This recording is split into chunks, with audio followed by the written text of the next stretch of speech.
assim, olha, eu vou trazer agora a parábola que Jesus contou, e ele coloca em seguida 2 exemplos que ilustram na prática a parábola que Jesus contou. E o primeiro é o jovem rico. E o jovem rico, ele está eu sei que você foi para Marcos, mas ele está em Lucas, capítulo 18 ainda, versículo 18 ao 30, para você ver que no mesmo capítulo, ele já traz o exemplo do primeiro homem da parábola. Só que eu queria ler o do capítulo de Marcos, por quê? Marcos, embora seja um menor evangelho, ele traz mais detalhes. Marcos, você vai ver que ele tem detalhes que Lucas, por exemplo, não traz. Mas é a mesma passagem, tá? É a mesma passagem. A gente só vai ver em Marcos, porque Marcos ele traz alguns detalhes a mais, que eu queria que os irmãos prestassem atenção. Então, é a mesma passagem. Marcos 10, do 17 em diante, ele traz o jovem rico. E quem é o jovem rico? É o primeiro exemplo da parábola de Jesus. Entenda, Jesus contou uma parábola de dois homens. E Lucas faz questão de trazer 2 histórias verídicas que na prática exemplificam esses 2 homens. E o primeiro é o jovem rico. E a história do jovem rico é muito conhecida. Embora o título diga jovem rico, né, não se tem certeza da idade do moço, né? Do homem, né? Em algumas versões diz até que ele tinha uma posição de destaque.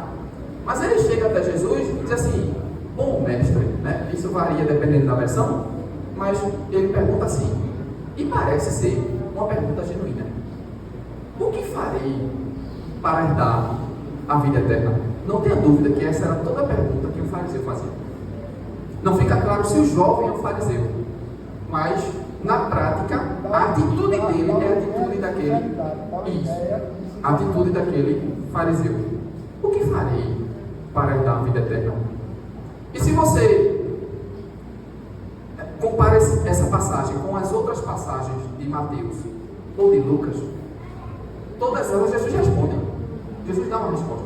Só que em Marcos, se você puder acompanhar na sua versão, em Marcos, Jesus começa respondendo assim: você sabe os mandamentos? Não matarás? Versículo 20, né? 19. Não matarás, não adulterarás, não furtarás, não dirás falso testemunho, não defraudarás ninguém, honra teu pai e tua mãe. Ele cita os 10 mandamentos de Moisés, o decálogo, que todo fariseu, como eu lhe disse, sabia de cor e salteado. Mas olha, decorado assim, sabia. O problema é que não vivia. E ele diz: eu faço isso desde pequenininho. Eu observo todos eles desde a minha mocidade. Aí o versículo seguinte é quando ele diz isso.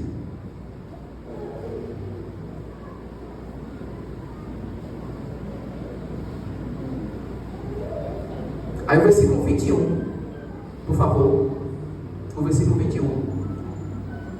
Quando ele diz que tem observado isso desde a mocidade, Jesus diz o texto: fita os olhos dele. É a ideia de fixar o olhar. E só Marcos registra isso. Nem Lucas, nem Mateus registram esse fato. E diz o texto que Jesus como é que você lê ali? Jesus Você vai ler Lucas e você vai ler Mateus, não vai encontrar esse detalhe. Marcos diz assim: Jesus olhou profundamente nele.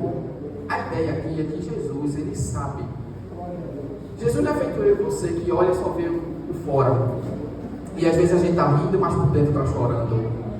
Jesus, ele olha por dentro e sabe quem é quem por dentro. E Jesus olha e diz o texto que Jesus Eu não sei se alguém já te disse hoje que te ama. Talvez alguém que você esperaria que dissesse que lhe ama. Ou talvez até alguém que diz que lhe ama, mas que não é um amor genuíno. Porque amor se demonstra em ações, em prática, em obras verdadeiras que demonstram amor. Talvez alguém até diga da boca para fora que lhe ama, mas que na prática não demonstra isso. Jesus nesta noite está aqui dizendo para mim e para você: eu lhe amo. Me diga que maior amor do que este, diz Romanos 5:8, que morreu por nós, tendo nós sendo ainda pecadores. É um amor de prática, é um amor de ação, é um amor de obra. Jesus me ama e Jesus te ama.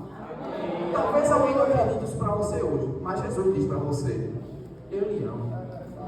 E eu lhe trouxe aqui porque eu lhe amo. O livramento que eu lhe dei, que você nem sabe, é porque eu lhe amo. O que eu estou permitindo na sua vida, que parece que é paradoxo, parece que é uma coisa diferente do que alguém tem, mas é porque eu lhe amo. Porque eu sei porque eu estou permitindo isso. Porque eu sei porque eu estou fazendo isso. É amor. Porque até o não de Jesus é uma prova de amor para a gente. Porque ele sabe desse não. Ele sabe que esse não vai redundar em um bem muito mais abundante que você jamais poderia imaginar. Ainda assim é prova de amor.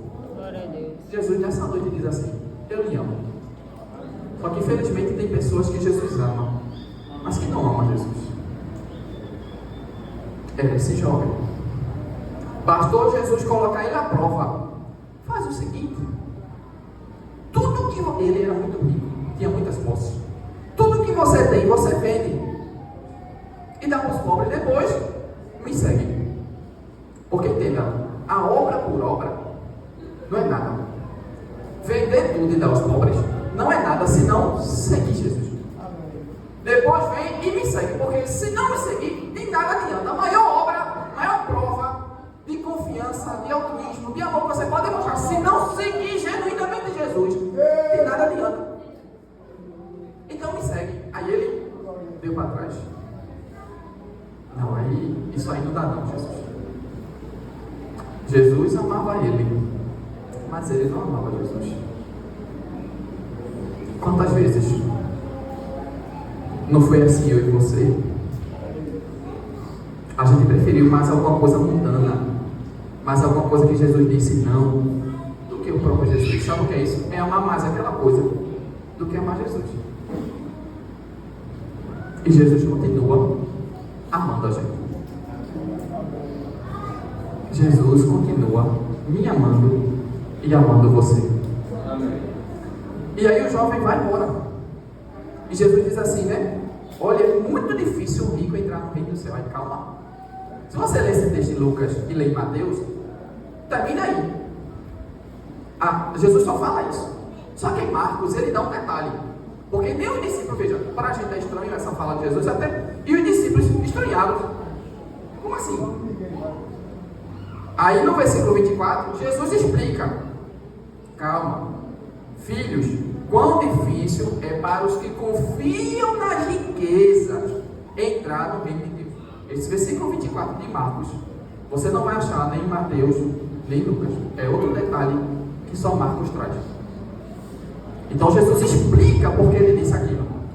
E por que não está em Lucas e por que não está em Mateus? Porque o público de Mateus e o público de Lucas entenderam o que Jesus quis dizer. Mas o público de Marcos, que eram romanos, o público de Mateus eram judeus, o público de Lucas eram gentios, gregos, o público de Marcos eram romanos. Os romanos não entenderiam. Então Marcos explica a fala de Jesus. É muito difícil que os que confiam, porque o problema não é ter posses, o problema não é ter bens, o problema não é ter dinheiro, o problema é confiar nessas coisas.